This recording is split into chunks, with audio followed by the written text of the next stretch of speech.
Welcome to chapter 15 of the book of Mark. We're continuing from chapter 14 where Jesus was arrested, taken to the Jewish officials, condemned to death, and unable to put him to death because of the Romans. They had to send him first to the Roman governor, and begins in verse 1. And immediately in the morning, a council having been appointed, the chief priests with the elders and the scribes and the entire Sanhedrin, having bound Jesus, carried him away and delivered him up to Pilate. A council, Simvulion. Joseph of Arimathea, who we'll meet later in this chapter, was a member of this council.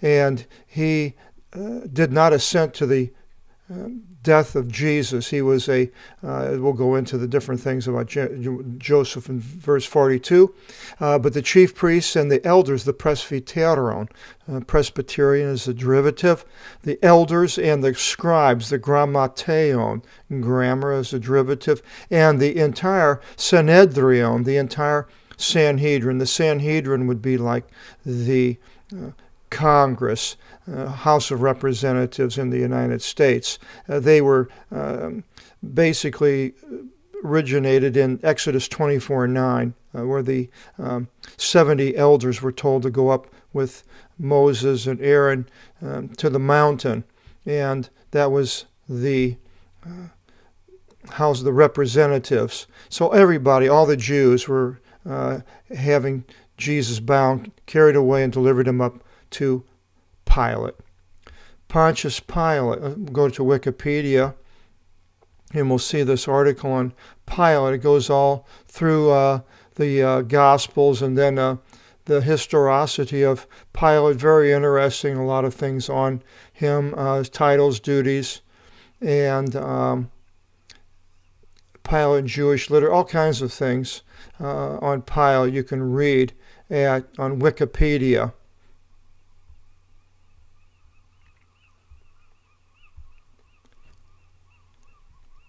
And Pilate questioned him, "Are you the king Vasilevs of the Jews?" And answering, he said to him, "You say it." And the chief priests charged him much, but he answered not one thing. Another place it mentions, Jesus says that he was a king, but not of this world. And Pilate again questioned him, saying, "Do you not answer one thing?" So Jesus is not answering with the Jews there. "See how much they bear witness against you?" But Jesus no longer answered anything, so that Pilate marveled. And according to the holiday, he loosed to them one prisoner, whomsoever they asked. And there was the one being called Barabbas, being bound with the joint conspirators, who with the faction committed murder, probably against the Romans. And yelling out, the multitude began to ask him to do as continually he did to them, that is, to let a man go, and whoever they wanted. And Pilate answered them, saying, "Well, do you want that I should release to you the king of the Jews?" For he knew that through envy the chief priests delivered him up. So here we see it. We have envy, first-hand account by Pilate, and that probably his wife, who later comes in another gospel and tells Pilate, her husband, that she had a hard night's sleep because of this man. And the envy that these rulers of Israel had. What type of envy? The envy still, I think, is around because Israel has become a nation in 1948 and they still don't want anything to do with Jesus. It's not mentioned anywhere there. They completely ignored him and continue to ignore him. And Jesus, all the wonderful things he's done and did, you would think that he would be accepted, but he's still rejected by these people. Even though the time of the nations may be coming to an end, where it mentions by Paul as they say it in the King James, the Gentiles, but it's really not Gentiles. That was sort of a made-up name. Ethnos, ethnic, nations is the real meaning, and it wasn't the Jews, but it was Israel. The time of the nations is going to stop, and I believe that possibly we're very close to that here in 2014, and once the power goes to Israel, then I believe that the person that Jesus says he saw fall from heaven, and me you did not accept, but him you will accept. And he's saying that to the Jews when he was going to his cross, and that this Antichrist, this devil incarnate, will take place, and possibly through the Jews or Israel in the government, who knows. And it continues, but the chief priests incited the multitude, so they really want to get rid of Jesus, that rather he should release Barabbas to them. It says that Jesus, in another place, that he washed his hands from the whole thing, and they cried out, not only to crucify him here as we see, but this blood be upon us and our children, which it is. And Pilate, responding again, said to them, what then do you want I shall do to whom you call King of the Jews? In another place it says, he's not the king, our king is Caesar, which they hated. They would rather have their hatred, the worst hated person to them. That would be like today with the the Palestinians. The man that of Hamas, Mashal, I think his name is, who wants to kill all the Jews, and yet they would say, he's our leader, but not Jesus. That would be basically how it would go today. And again they cried out, crucify him! And Pilate said to them, for what evil did he do? Did he? But they more exceedingly cried out, crucify him! And Pilate, wanting to do the fit thing for the multitude, released to them Barabbas. And he delivered up Jesus, having been scourged, that he should be crucified. So he wanted to ingratiate himself to the Jews. He released this man. In other places they said he did no wrong. There's no evil found in him, and yet he delivered him up anyway. So the nations are as responsible as the Jews, but yet they weren't the one that delivered him up originally. So I believe in one place it says whoever delivered him up had the greater guilt. Having been scourged, I don't even want to mention or not go into detail on how scourging was, but it was being beaten. Paul mentions him being scourged and being beaten many times, that he should be crucified. Apparently it's pretty terrible because he couldn't even make it with his cross to the place where they crucified. And the stratiote, the soldiers, took him away inside the courtyard, which is the praetorium, and they called together all the cohort. So now he's going from the place where Pilate was, and he's going to the Tower of Antonia, where the soldiers were, and they called together all of them together. And they clothed him in purple. That was the Roman centurion, the color of the officers, and also royal color. And having plaited a crowny thorn, they put it on him. Stephanon. Stephan means crown, the name Stephan. And they plaited it, twisted it with these thorns. And they began and pushed it on his head. Of course, it would be bleeding then. And they began to salute him. Hail, Vasileph, ton Iudeon, O King of the Jews. And they beat him on the head, cephalene, cephalic derivative, with a reed, and spat on him. And setting the knees, they did obeisance to him. And when they mocked him, they took the purple off him and put on him his own garments, the robe that was without a seam, and led him out that they should crucify him. And the Via Dolorosa is in Jerusalem, is the path that Jesus took to be crucified. They call it the Via Dolorosa. And they conscripted one passing by, a certain Simon, a Cyrenian, coming from the field. Cyrenian, that's in eastern Libya on the Mediterranean, was one of 5 Greek cities.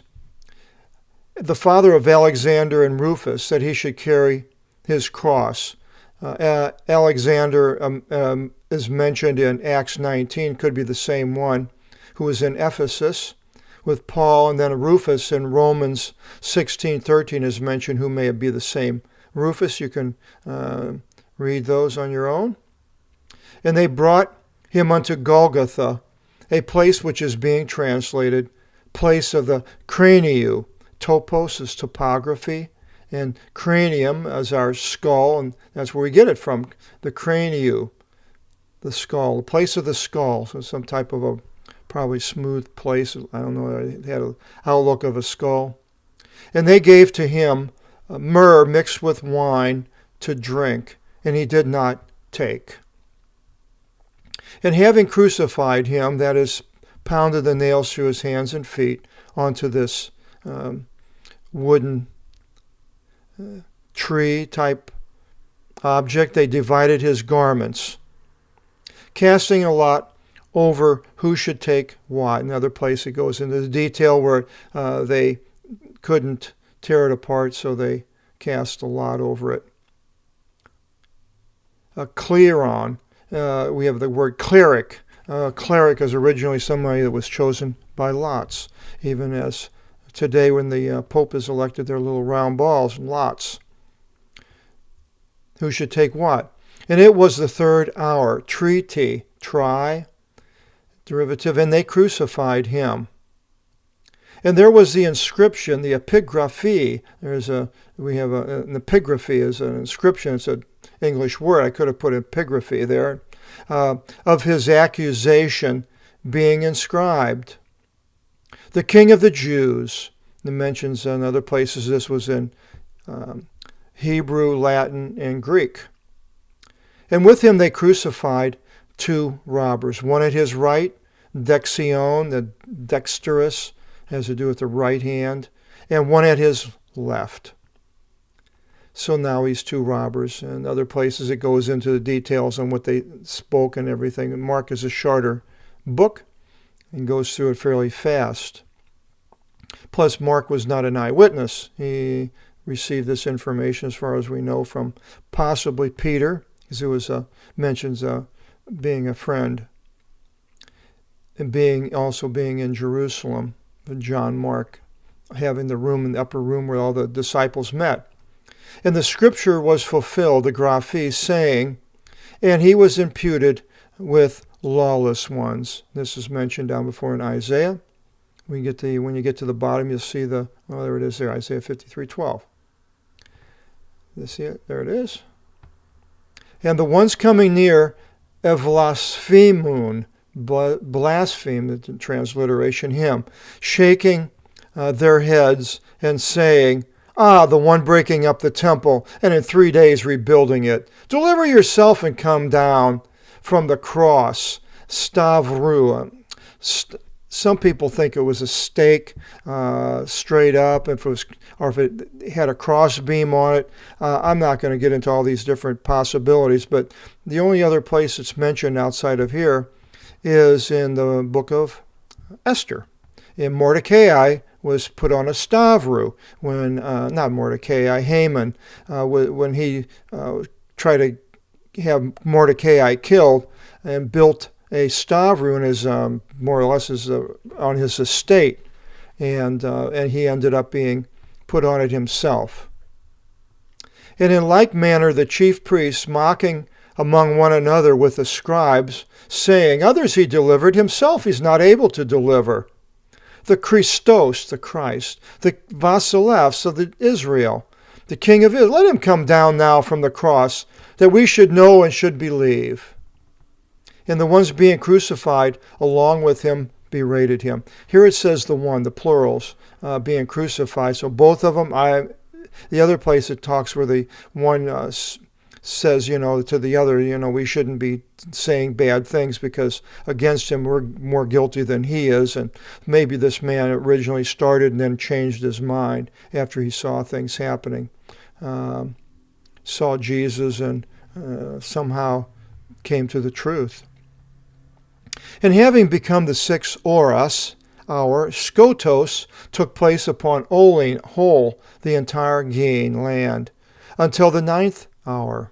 So now this heavy darkness comes upon in daytime when it shouldn't be dark.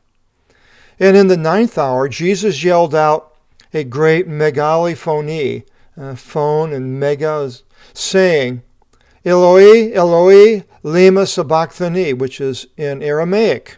It's not Hebrew, which is being translated, my God, for why did you abandon me? And Jesus was abandoned for the sins of the world. And Christ cries out. Is that a sin? I guess it's not, because he was sinless. He said this, and this is what happened to him.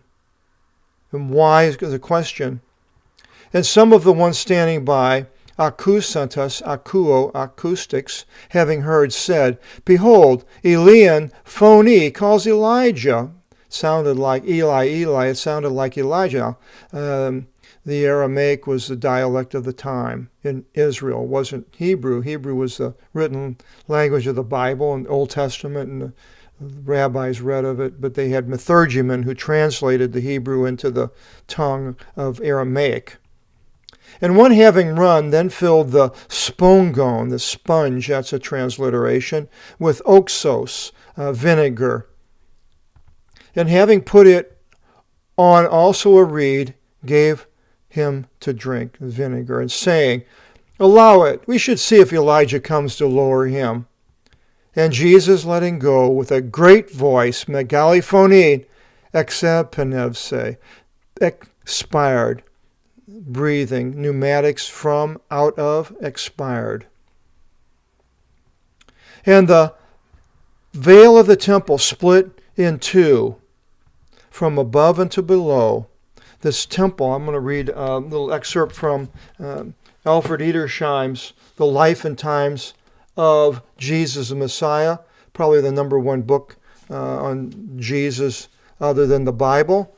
And Alfred Edersheim was a Jewish rabbi who became a Christian, and he knows everything about the Jewish traditions and everything. And he says, according to an account dating from temple times, there were altogether 13 veils used in various parts of the temple, 2 new ones being made every year.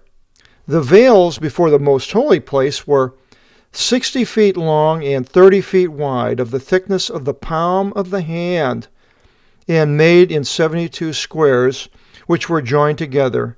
And these veils are so heavy that, in the exaggerated language of the time, it needed 300 priests to manipulate each. If the veil was at all such as is described in the Talmud, it could not have been rent in twain by mere earthquake or on the fall of the lintel, although its composition in squares fastened together might explain how the rent might be as described in the gospel. And beholding the centurion standing from opposite, that thus having cried out, he expired, said, Truly, this man was Son of God. Anthropos, anthropology, Son of God. So he saw it. The centurion. I wonder if it would be the same centurion that later on saw Paul. I don't know. And there were also women from far off viewing, among whom was Mary Magdalene, and Mary the one of James the Less, and Joses, mother, and Salome. So the 2 Marys were there. And in other gospel it talks about Mary, his mother, was there with John also, who also, when he was in Galilee, followed him and served to him, and many others going up with him unto Jerusalem. So these women were following, taking care of the needs of Jesus and others.